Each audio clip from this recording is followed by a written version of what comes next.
Good morning, good afternoon, and good evening, depending on which time zone you're joining us from.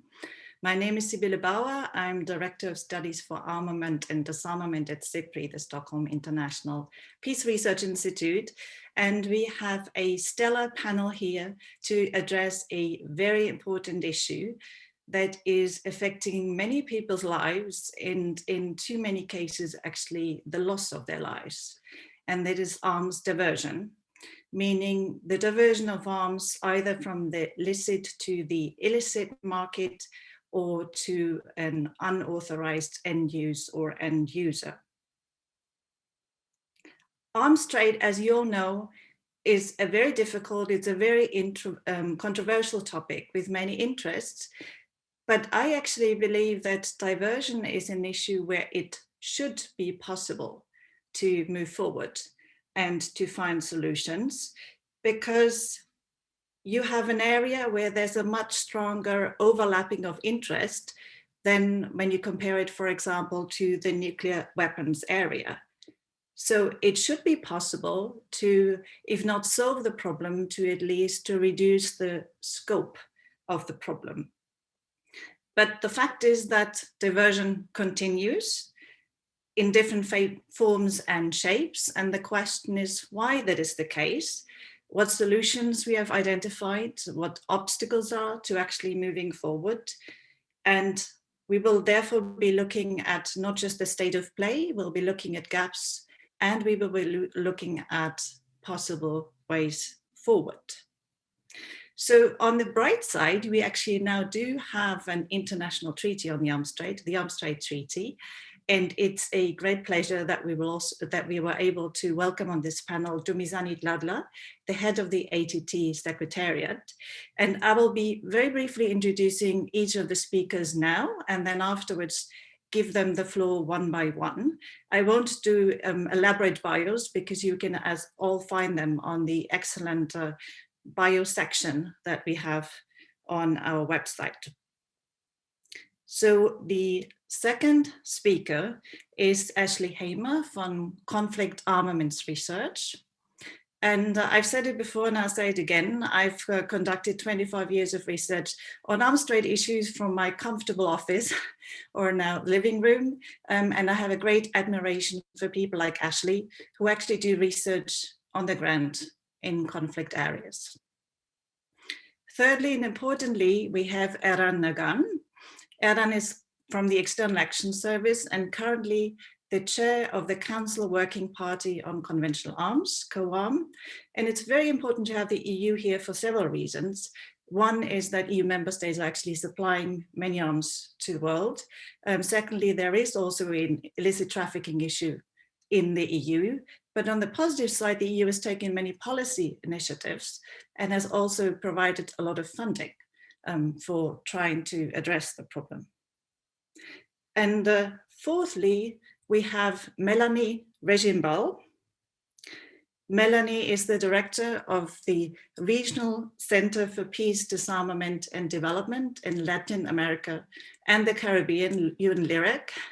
And one of the advantages, of course, of not traveling is that we're not jet lagged. The downside is that we are not all in the same time zone. So for Mélanie now, it is 4 o'clock in the morning, and it therefore did not seem reasonable to ask her to give this presentation live. So what she has done for us very kindly is to record a video that we will show now. So if technology is on our side, we'll kick off with a video and hand over to Mélanie virtually.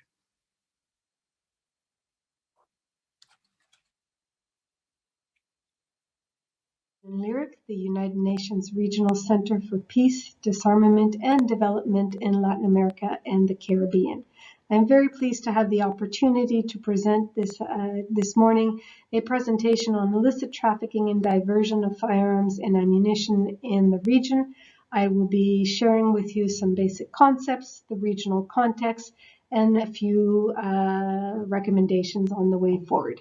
I wish to thank the EU team for inviting UNLIREC to be a part of this conference, and I hope you all have a very productive session.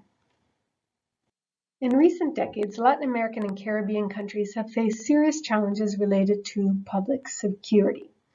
With around 9% of the global population, we still concentrate about 40% of all homicides committed at the global level. A 2017 UNODC study on global homicide rates concluded that the global average was at about 6 per 100,000 inhabitants, whereas in the Central and South America, these rates are at 24 and 25 per 100,000 inhabitants. In the Caribbean region, those rates hover around 15 per 100,000 inhabitants. That is still double the rate that we have in other parts of the world, something to be quite concerned and alarmed with.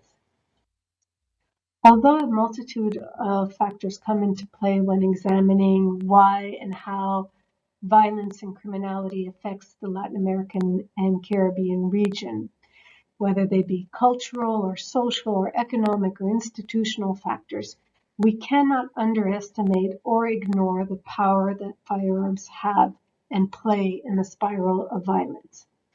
In 2017, 54% of the homicides at a global level were committed by firearms, whereas in Central America and in the Caribbean region, those percentages are significantly higher, going as high as 70% in the Central American region and 65% in the Caribbean region. We break even in South America with the global average at almost 54%. It is important to note that firearms are also used to commission other crimes, whether it be domestic violence, gender-based violence, threats and thefts and extortions. Firearms are used in a series of crimes that are committed around the world. Faced with this overview, we cannot ignore the impact that armed violence leaves in the wake, not only in terms of human lives and injuries, but also in the factors of governance and how insecurity poses a serious obstacle to social and economic development of our countries. Now that we understand the role that firearms plays in armed violence, I'd like to turn our attention to illicit trafficking and diversion. What is illicit trafficking? Well, illicit trafficking is when firearms in the international context are transferred between or via states without the corresponding authorization, whereas diversion refers to the action in which firearms, ammunition, parts, and components find their way into the illicit sphere. Here you have on the screen a few examples of what illicit trafficking and diversions are. One deals with borders, whether there are official points of entries or not, and the other one deals more with thefts and diversion and pawn shops and firearms for hires, all of these types of examples. Now, if we look at interesting data and facts and trends in the region, one of the interesting issues is that pistols make up more than 50% of the seizures in Latin America and the Caribbean when it comes to firearms. Most seizures occur within the national territory. However, less than 10% happen actually at the official border points. Most firearms seized are manufactured outside of the country of seizure.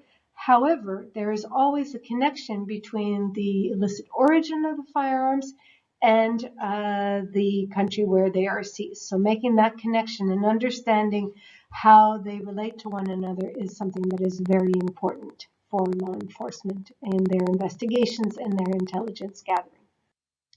As we only have a few minutes together, I'd like to also bring your attention to one trafficking trend that we have observed in the region, and that is the trafficking through courier and postal services. This is a new modality that is being used by international criminal networks to smuggle in parts and components or entire firearms and ammunition through the postal services. Given the volume of postal and courier services and packages that come through on any given day in any of our countries, the volume is huge, making law enforcement's ability to track, trace, and identify those weapons to be very difficult. This is an area where UNLIREC has provided a lot of attention and assistance to its states. Now that we understand the phenomenon of illicit trafficking and diversion in the region, I'd like to focus our attention on the way forward and how we help states tackle these issues.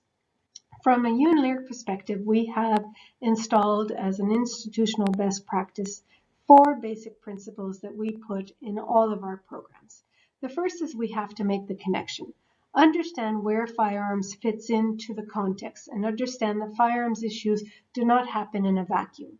Understanding that development cannot happen without security and security cannot happen without development at a macro level. The second step is that we have to ensure that everything that we propose is aligned with international instruments and their obligations that states have incurred through these instruments, aim that these instruments and these obligations be aligned with the regional priorities and context of the region, the policies that are put in place, and in such a way that we can implement them at a national level. These 3 levels of approach that we have on every step and every action that we take are fundamental to ensuring that the activities that we undertake are sustainable and that we do them in a way that is compatible with the reality, the capacity, and the capabilities of the states. The third one is that we always like to say that it's important to go back to basics. Although we are strong supporters of very sophisticated and specific assistance, such as looking at firearms from an operational forensic ballistics, we ourselves have given a lot of assistance in this area.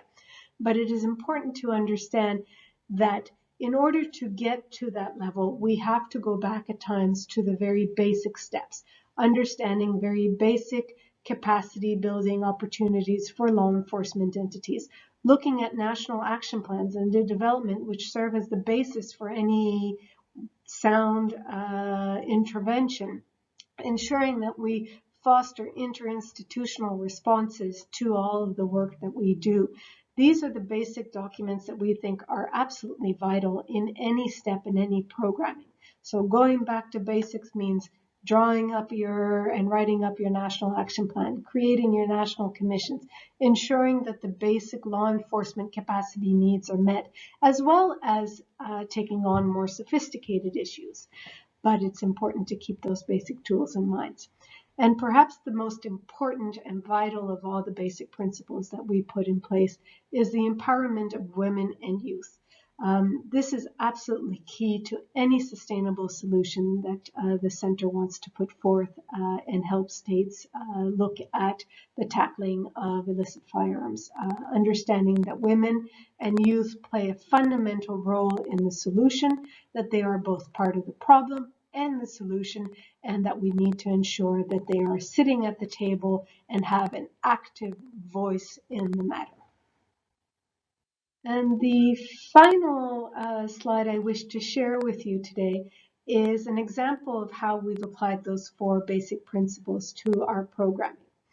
This year, we launched the Caribbean Firearms Roadmap with our partners at CARICOM Impacts, the government of Germany and the US, with the support of the UK and Canada also. The roadmap is a document that enables Caribbean states to address all of the aspects of illicit proliferation of firearms across the Caribbean region in a sustainable manner by 2030. The roadmap looks at the entire cycle of firearms and covers 4 main goals: regulatory frameworks, the reduction of illicit flows, the bolstering of law enforcement capacity to combat illicit trafficking, address illicit possession and misuse, and to systematically decrease the risk of diversion.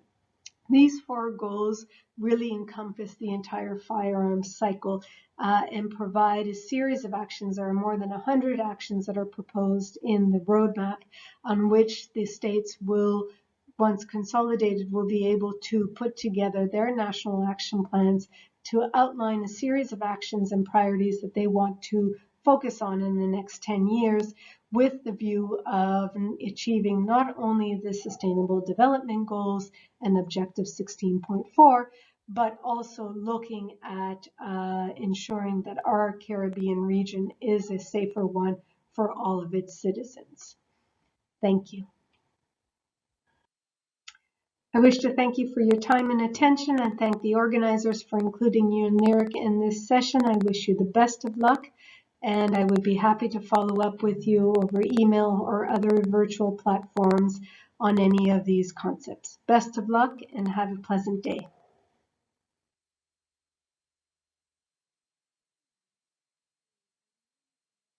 Actually ask questions to her. If you use the conference platform, for example, that will be open all day and she can see that later on, or you can use the other emails and other means. If you would like to put questions to this panel, please make sure that you set your question function on the right side in the tab to plenary and not to one of the breakout sessions. Otherwise, we here can't see them. And with that, I'd like to hand straight over to Ashley. You have the floor.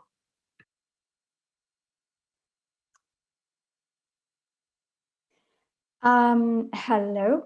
I hope that everybody can hear and see me correctly and clearly. Thank you for the introduction, Sibylle. It's a privilege to be invited to speak here today. My name is Ashley Hamer, and I'm a field investigator with conflict armament research. Some of you know us very well already, but for those who do not, we are a private research and investigation organization established in 2011, primarily funded by the European Union and based in London. We work in conflict-affected areas worldwide to document and trace the origins of all illicit conventional weapons and ammunition, but also vehicles, communication devices, IED components, and chemical precursors. We do this by establishing relationships with governments, United Nations, and peacekeeping forces to gain authorized access to seized material, which we document ourselves in situ, and we provide trend analysis and investigation support, and we send trace requests to producing states and manufacturers to work out where the weapons come from and how they are diverted. Two elements that are fundamental to our ability to understand diversion are, one, the physical examination of seized items, which often means on or close to the battlefield, and our attempts to trace the items that we can identify. Our field teams have documented well over 500,000 individual items, and we've sent nearly 4,000 trace requests since 2014.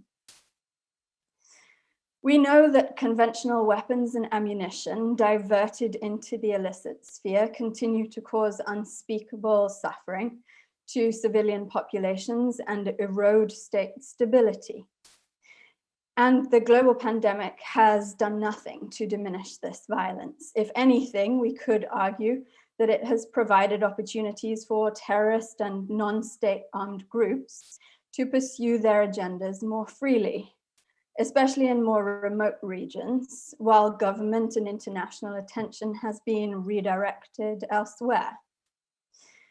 Data from the areas in which we work shows that the majority of what we have documented to date was diverted after reaching the declared legal end user, most often via loss or leakage from national custody and ineffective physical security and stockpile management.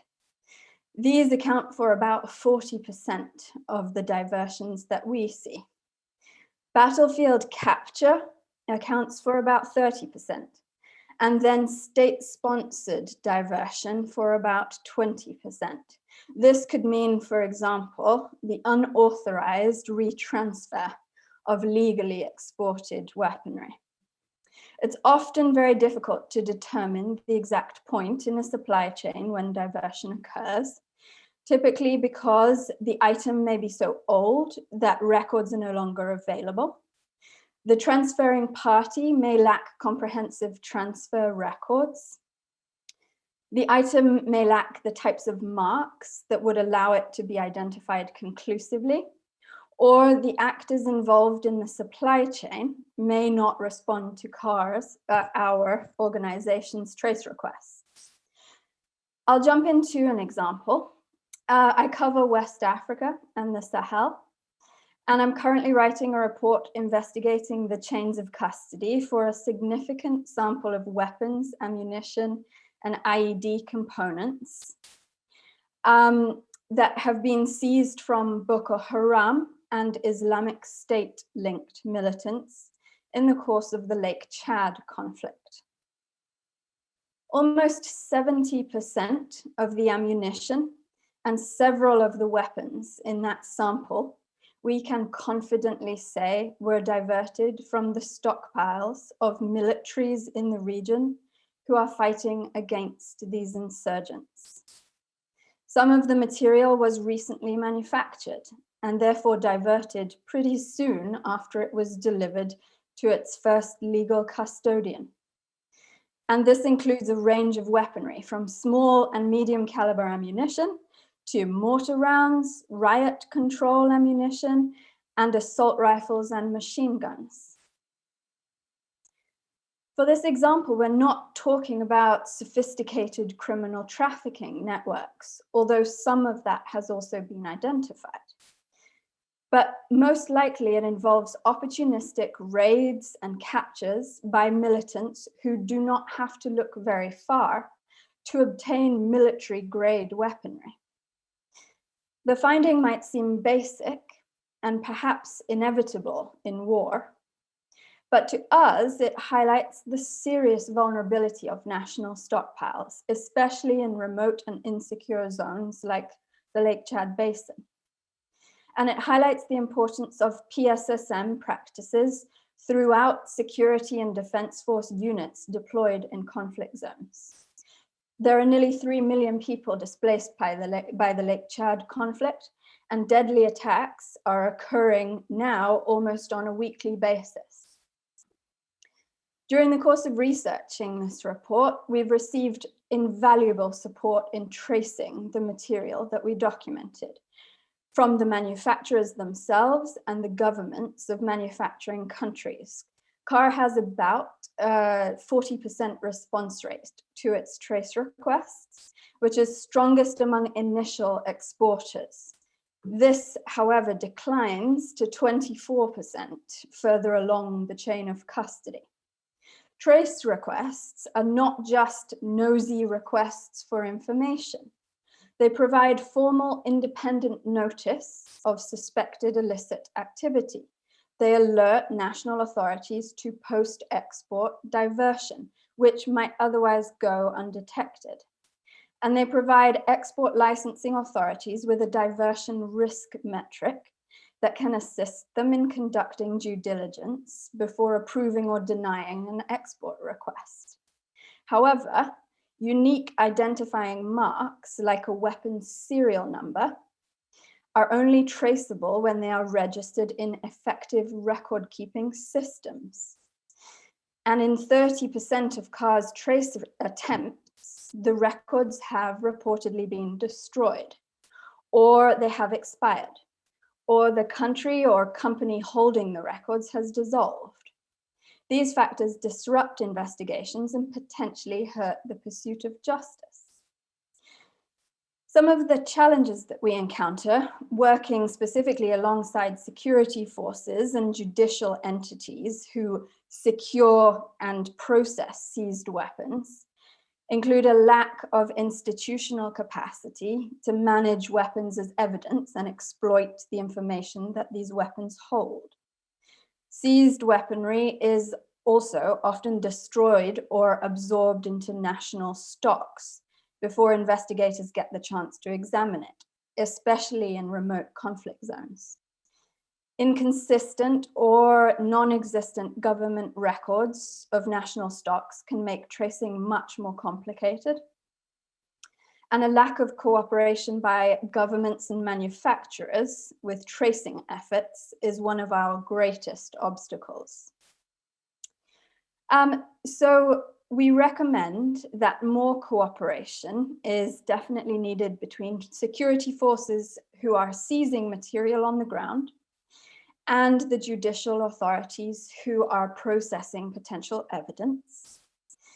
And national judicial authorities could play a more active role in tracing efforts, while weapon-producing governments and manufacturers should be strongly encouraged to cooperate with them. End-user documentation is a really important tool that licensing authorities can use to prevent diversion, because it provides an early opportunity to secure a commitment that the items that are being transferred are truly going to the stated end user, that they will remain under that end user's control after export, and they will not be diverted. However, there is a lack of international consensus regarding the structure of end user documentation. Non-retransfer clauses, which are often written into end user agreements, are often unclear and inconsistent, and crucially, we working on the ground see little evidence of delivery verification or post-shipment control. Therefore, we feel that there is a really urgent need for thorough end use and retransfer monitoring on the ground and much greater efforts to trace recovered material. Tracing mechanisms and guidelines on seized weapons and ammunition management do exist. The International Tracing Instrument, the ECOWAS Small Arms and Light Weapons Convention, Interpol's IARMS program, and our own organization, CAR, and the database that we manage. These tools could be used to more powerful effect to understand diversion and help to try to prevent it. And with that, I look forward to questions, and I thank you very much for the opportunity to participate. Thank you very much, Ashley, for providing fascinating insights into how diversion happens on the ground. And with that, I'll hand to Eran to present ways in which the EU has tried to find solutions to these problems. Eran, you have the floor. Thank you, Sibylle. Thank you very much. It's an honor to be part of this distinguished panel. Good morning, everybody. What I will do in the coming 10 minutes is describe briefly the scope of the problem. Many things have already been said. I will go into what the EU does to tackle these challenges and some suggestions regarding what more can be done to prevent diversion of small arms and light weapons. If time allows, I'll have some general remarks on arms export control of conventional arms in general, but we'll see how far I get. In his opening words, the High Representative Josep Borrell yesterday to this conference mentioned the number of 500,000 violent deaths a year globally. Half of those deaths, according to UN data, involve small arms and light weapons. So if you calculate, that means that around 28 people die every hour around the globe. So once we end this panel discussion, 28 people will have died. Conventional weapons are by far also the most widespread weapons if you compare it to nuclear, chemical, biological, other weapons. And among conventional weapons, small arms and light weapons are the most widespread. 1 billion small arms and light weapons are in circulation currently. And that means 1 gun for every 8 humans on the planet. So it's no exaggeration to call small arms and light weapons the real weapons of mass destruction. It's maybe a bit of a cliche, but not less true. Africa and Latin America have been mentioned as 2 of the regions where small arms and light weapons are widespread and have the greatest destabilizing effects. Economic and social development in many countries has been impeded because of internal armed conflicts to which the availability of small arms and light weapons has contributed. Most small arms are owned by civilians, and most victims of small arms are civilians. The weapons are cheap to purchase, easy to operate, and the widespread availability of SOLV and their ammunition in many countries is a key enabler of conflict. The EU adopted in 2018 a small arms and light weapons strategy in which the European Council notes that illicit small arms and light weapons continue to contribute to instability and armed violence, thwarting sustainable development and crisis management efforts, further destabilizing entire regions, the states therein and their societies, and fueling armed violence and organized crime and amplifying the impact of terrorist attacks. So therefore, the EU is committed to prevent and curb the illicit trade in small arms and light weapons and their ammunition, and also to promote accountability and responsibility with regard to their legal trade.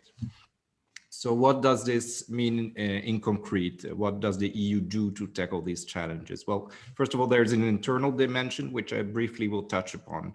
Because of course there are also small arms and light weapons circulated within the EU. Well, first, this is more the competence obviously of the European Commission rather than the European External Action Service for which I work, but briefly mention that the Commission regulates the trade in civilian firearms within the EU with a directive that was revised 3 years ago, and that this revision brought substantial improvements to security by making it harder to legally acquire certain high capacity weapons such as automatic firearms transformed into semi-automatics within the EU. The Firearms Directive also strengthens cooperation between the different EU member states by improving the exchange of information, and it brings substantial improvement of traceability of firearms by improving the tracking of legally held firearms to reduce the risk of diversion to illegal markets within the EU. The revised directive imposes restrictions on the circulation of civil firearms and provides specific rights and obligations for private persons, dealers, brokers, collectors, and museums, because there might be very clear reasons why a person would like to possess a firearm. Then briefly to mention that, of course, there is a law enforcement side to this as well. Europol points to the recent terrorist attacks in Europe that have spurred many initiatives to crack down on the illegal trade in firearms, which is coming from a market under the control of organized criminal groups. And according to Europol data, these weapons and organized criminal groups involved in weapons trafficking primarily originate from the Western Balkans and the former Soviet Union. This leads us to the EU Action Plan on Firearms Trafficking, which was adopted by the European Commission on the 24th of July of 2020, so a couple of months ago. The EU has been coordinating activities to counter firearms trafficking for several years, but new threats have emerged, and those threats demand new actions. The new action plan focuses on 4 priorities.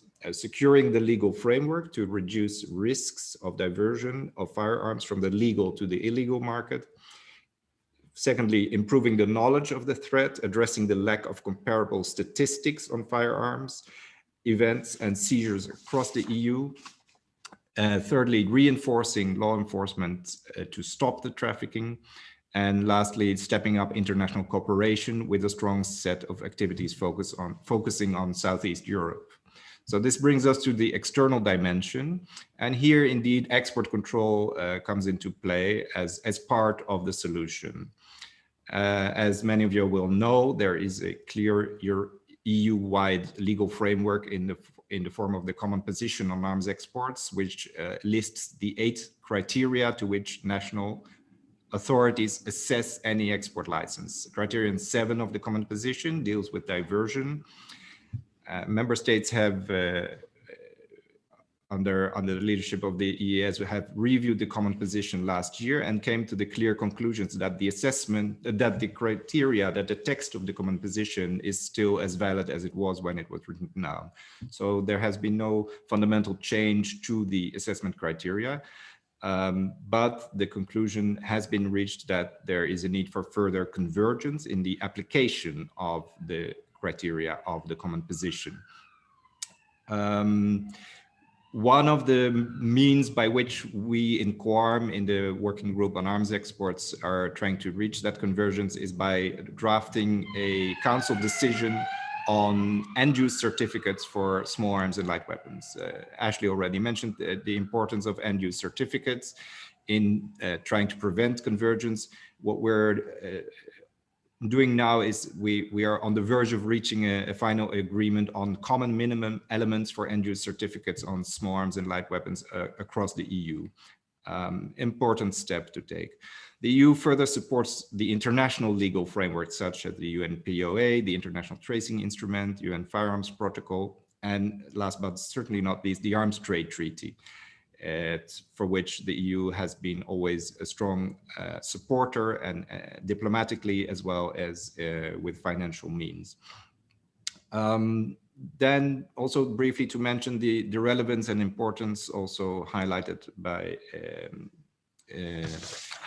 Mélanie, the gender dimension in arms control. This is not necessarily only because of the conviction that the EU has regarding gender equality, but also mainly to make the projects that we support simply more effective by gender mainstreaming in those projects. So this brings me to EU support with many millions of euros. I will not go into the details, but there is a lot of European money funding going to capacity building, stockpile management, tracing, marking and tracing. First of all, I was going to mention the work done by Conflict Armament Research under the iTrace project, but I definitely do not have to go into details anymore, since Ashley gave obviously a very good insight into the work of conflict armament, into the very important work of conflict armament research. So a couple of other examples I'd like to share. There's a project implemented by Safer World in support of an Africa-China-EU dialogue on prevention of diversion of small arms and light weapons in Africa. We support the Ammunition Management Advisory Team, AMAT, in developing an internationally recognized system for the validation of arms and ammunition management. There is support for OSCE activities combating the illicit trade in arms in North Macedonia and Georgia. There is projects implemented by Small Arms Survey in the combating illicit trade in small arms and light weapon in the League of Arab States. And then there's a large project by in support of the Southeastern and Eastern Europe Clearinghouse for the Control of Small Arms and Light Weapons. Abbreviation is CSAC. And of course, also the EU is actively supporting the implementation of the Arms Trade Treaty by helping third countries around the world in setting up their export control system through the ATT Outreach Project and the COARM Outreach Project. What more can be done? So international cooperation is key. The trade in small arms and light weapons is an international trade, and guns flow, as we have heard, from one country to the other. So authorities need to exchange information to stem the illicit trade in arms. And they not only need to know how to find each other, but they need to trust each other, basically. And this trust has been mentioned yesterday as well in other sessions on nuclear non-proliferation. And I think it's fundamental also in the context of conventional arms and tackling diversion. Secondly, there are many stakeholders involved in tackling diversion and in preventing the illicit trade. It's police, it's prosecutors, it's the intel officers, licensing officers, and all these different strands of different parts of national authorities and national bureaucracies need to connect to each other. This is one of the reasons why COARM is working towards a LIOM meeting, a licensing and law enforcement officers meeting that will bring together these different strands and hopefully lead to exchange of information among EU member states. In addition, civil society, obviously, and think tanks also possess valuable information, and authorities can benefit from their input. Towards the national authorities dealing with these issues, I would say that it's always good to learn from previous mistakes. So there's a need for certain openness to cases brought to you by civil society or by professional organizations. And there's no need to immediately go into a defensive mode, which sometimes is the tendency among authorities, but rather to try and learn from previous mistakes, as I mentioned earlier.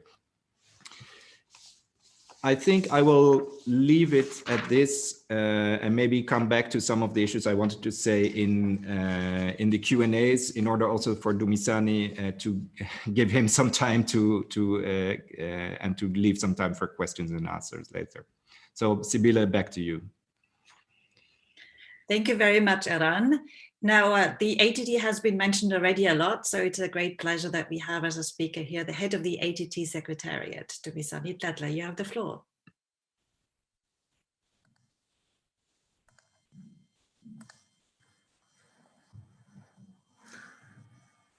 Excellencies, distinguished participants, greetings from Geneva. Firstly, I would like to thank the organizers of this conference for inviting me to participate in this event and to share some thoughts on this important subject of diversion. Diversion of arms is a complex phenomenon that poses a significant threat to peace and security in many countries and regions. It fuels insecurity and enables the escalation of armed violence and conflict. It undermines the efforts for peace, security, and development. The negative consequences of illicit and unregulated transfer in conventional arms highlights the need for states to seek and adopt appropriate measures to address this scourge. Diversion as part of illicit trade was not specifically addressed in most multilateral and regional legal instruments until 2013, when the ATT was adopted. So the ATT therefore complements and reinforces other existing instruments in addressing diversion. The ATT sets out a number of commitments aimed at preventing and addressing diversion of conventional arms. States parties to the ATT are obligated to assess the risk of diversion at a pre-transfer stage and to consider measures to address identifiable risks. States parties are also obligated to take measures to address diversion of conventional arms that are already transferred. Measures that states can consider in addressing the risk of diversion include confidence-building measures or jointly developed and agreed programs between exporting and importing states.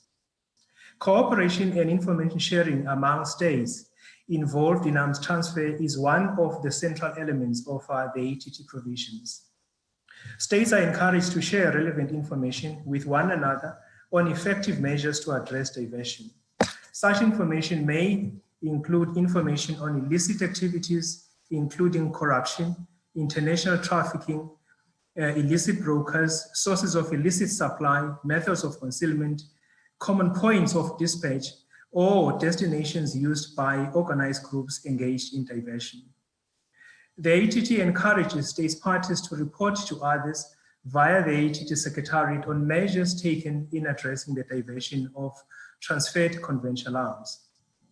Considering that diversion can take place at any stage of the arms transfer chain and throughout the life cycle of a weapon, it is important that measures adopted by states are the most appropriate for the risk being addressed.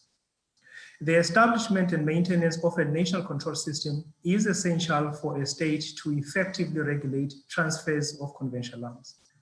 A national control system ensures that a state has oversight and control of transfers taking place under its jurisdiction, minimizing the risk of diversion and illicit transfers of arms and other items taking place. In this context, the ATT obligates states parties to maintain a national control system. Current ATT discussions are aimed at providing states with a continuous platform to exchange information, experiences, and challenges on the practical implementation of the treaty at a national level. Considering its importance, diversion has been identified as one of the focus areas for discussion. Accordingly, a dedicated sub-working group has been established focusing on facilitating the exchange of information regarding the implementation of obligations on diversion, as well as identifying effective practices for tackling diversion. This sub-working group pursues a multi-year plan for discussion, which is planned to run until year 2022. Current exchanges are focusing on diversion before transfer, after which the discussion will move to focus on diversion during transfer and thereafter proceed to diversion after delivery, including post-delivery cooperation. Information exchange on ATT obligation has in the recent past resulted in the development of voluntary tools and practical guides that states can consider in implementing the ATT at a national level to prevent and address diversion. The following voluntary tools and guides are of particular relevance to the topic of diversion. Firstly, the list of possible reference documents that states can consider in addressing diversion. Secondly, a paper on possible measures to prevent and address diversion. And thirdly, voluntary basic guide to establishing a national control system. The current multilateral efforts to prevent and address diversion of arms stands to benefit enormously from the following cross-cutting general aspects. Firstly, acceptance that intervention or measures to address diversion should be situated within the broader supply chain of conventional arms. Secondly, acceptance that all stakeholders involved in the conventional arms trade have a role to play in addressing diversion. And these stakeholders include exporting, transit, and importing states, defense industry, and other commercial entities such as agents, dealers, brokers, shippers, freight forwarders, and insurers. Thirdly, recognition that communication, information exchange, and cooperation between all stakeholders is essential and enhances confidence, trust, and partnership. Fourthly, acknowledgement that the capacity of a state is essential in a state establishing and maintaining a national control system. Fifthly, recognition that international assistance is critical in supporting states to build their national capacities. In this context, I highlight the value of the EU Outreach Project, UNSCA by the United Nations, as well as the ATT Voluntary Trust Fund, VTF, and other streams of international assistance available to states. Political commitment foregrounds all efforts to prevent and address diversion. Evidence on the ground supports the view that the risk of diversion is high in areas where there is less or no political will, and in areas where there is inadequate national capacity. Madam Chair, I conclude by observing that the risk of diversion of arms cannot be completely eliminated, but can be effectively managed through consistent and collaborative effort by all stakeholders involved. I thank you for your attention. Thank you very much, Dumisani, for your intervention, and thank you to all speakers. We now have time for at least one round of questions, and depending on how it goes, we may also have time for a different round. We've had some very interesting questions come in through the chat, so I would like to flag some of those to the speakers. So one question was about how to look also at the demand side, not just the supply side, what role there is for emerging technologies in tracing and export control. Then there were some questions addressed to the EU, to what extent you're also looking at diversion from military missions, and to what extent the EU could use its political leverage to make sure that there is better implementation and enforcement. And then there was a question specifically to Ashley about the methods and methodology that you use to determine how many small arms and ammunition are diverted from state-owned storage sites. So and also maybe one other one to Ashley, if you could elaborate a bit on the importance and relevance of post-shipment controls. So I would leave it at that, and we probably can only do one round of questions. So why don't I do it in reverse order, and I start with Dumisani.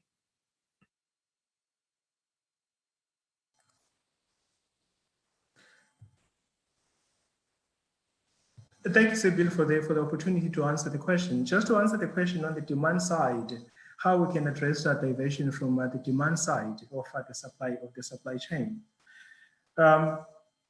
If you look at that, you would realize that the demand side is basically the point where the importing state is at. When equipment is delivered, it is very important for certain documentation to be provided by the importing state. That is firstly. But secondly, it is important for the verification of that delivery to be effected.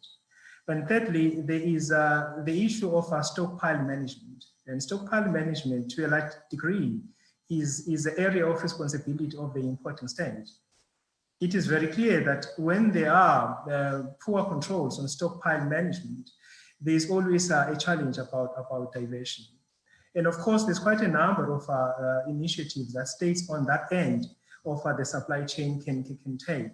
But of course, it is important that PSSM, as an example, is one way of seeking to address diversion from the demand side of the supply chain. There is a lot of focus, particularly from the ATT. It's much more on the supply side, but of course, it is important to also focus on the demand side of the equation. Thank you. Thank you very much, Dumisani. Then next is Eran.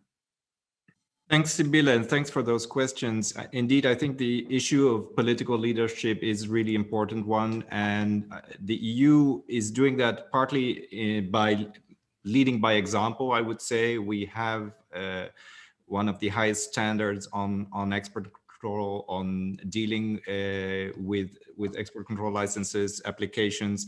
We are, as a region, tremendously transparent in what happens with with the exported weapons from Europe.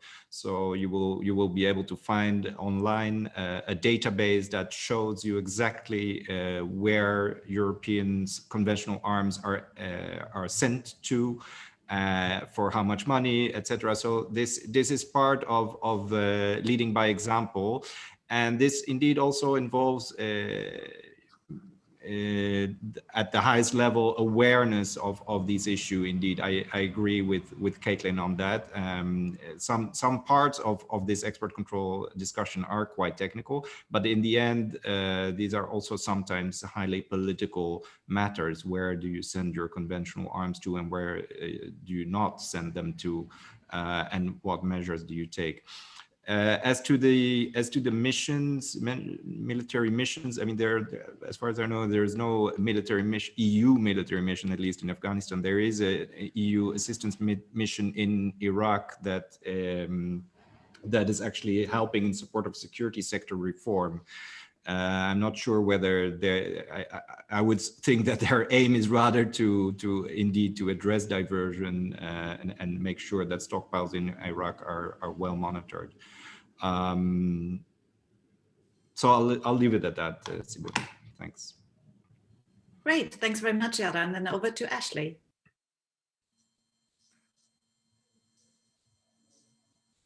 Hopefully I've unmuted myself. Just first to our methodology. So the documentation of the items themselves is essential. It's the bread and butter of what we do, really. Recording this data in our database and then tracing everything that we can identify. We, for example, may document a machine gun which has very clear identifying marks. So we will send a trace request to the producing government and manufacturer, and they might reply telling us that they exported that item to a particular government as part of a consignment on a certain date. That's an ideal scenario. Or we ask the suspected state, if we have a relationship perhaps, if that machine gun features in their national records. And if they have, good records of their arsenals, then they're able to confirm perhaps, yes, in fact, that weapon does belong to us. And it may have been lost in a battle on such and such a date or time. or sometimes weapons have secondary marks. There are initiatives which require states to mark the weapons in their national arsenals. So if there are secondary marks applied to an item, it can identify the state custodian and even the security force unit to which the weapon was attributed.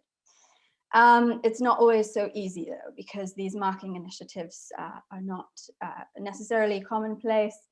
And so it often involves a lot of cross comparison from our side, and a process of gradual elimination to try to determine where an item may have been lost from. Emerging technologies, well, from our side, and that I would be able to talk about a little bit, is that we are trialing a couple of ideas to improve the potential tracing of individual weapons. And these involve different marking techniques, which could be introduced by manufacturers themselves or at different stages of illegal transfer. The tricky part is developing techniques that are practical and will be long lasting, and can't be easily worn off or deliberately obliterated by people who want to obscure the traceability of items. Then briefly, do on-site inspections, if I understand that correctly. Record keeping is obviously essential to any of this. So you have a chance of trying to trace items, and maintaining records of what is delivered, and to which military units or security force units items go potentially is also obviously very important. These are not theoretical transfers, so on-site inspections would be a really important way to keep track of what is moving where, and to ensure that what is inspected,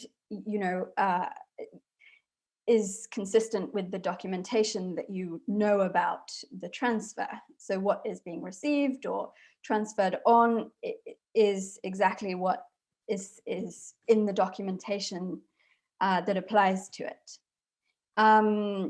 I will let others have more of a say as well. How much more time do we have? Yeah, I'll stop now and let others intervene as well. I don't think we have more time actually for a full round, Ashley. So if there are any concluding points or other points you wanted to make in responding to any of the questions, just add a minute now.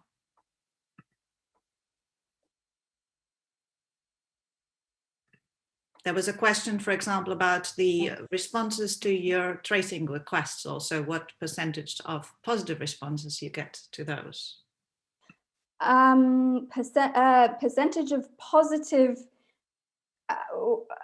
well, the percentage of replies to requests that we get is around 40%, which is encouraging, very encouraging, but that's not necessarily replies that give us the information that we need.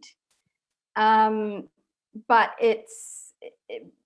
the whole point is about communication and transparency, and encouraging manufacturers and governments to maintain their records and be willing to share them, not necessarily with a private entity such as ours, but certainly with governments and judicial authorities of the countries where these weapons are being seized. And I think that a lot of work still needs to be done to encourage cooperation between the countries where these weapons are seized and where they are causing great damage, and the manufacturers and producing governments in supporting tracing efforts. So these countries are able to understand where the weapons come from.